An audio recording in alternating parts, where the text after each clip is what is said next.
Hello, good morning. Flex ko lang ito, no. Ito ay isang pink quartz. Pink quartz po ito siya na may halong mga black tourmaline matrix. Ayun. Light yung pagka-pink niya. Ito yung ginagawang kabutson, ginagawang bato ng singsing, bato ng pendant, bracelet. So marami ang magagawa nito. Ito yung maabot sa mga 5 kilos. Light pink siya na quartz with tourmaline matrix.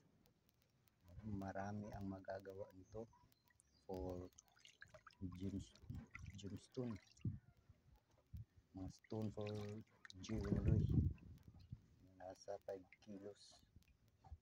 Ito siya guys, ito yung mga raw materials na ginagamit para sa bato ng mga jewelry.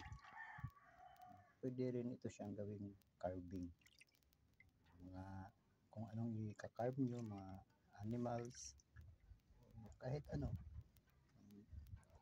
stone carving.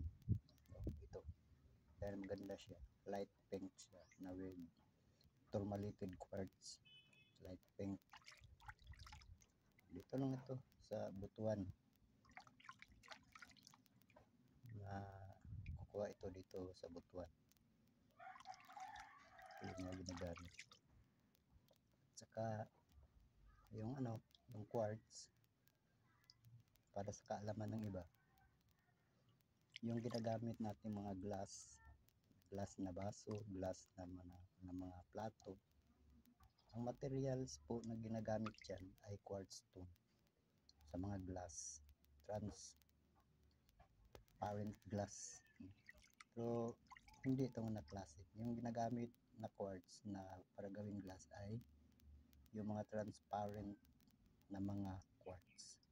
So yun lang po guys, salamat sa panonood. God bless, bye bye.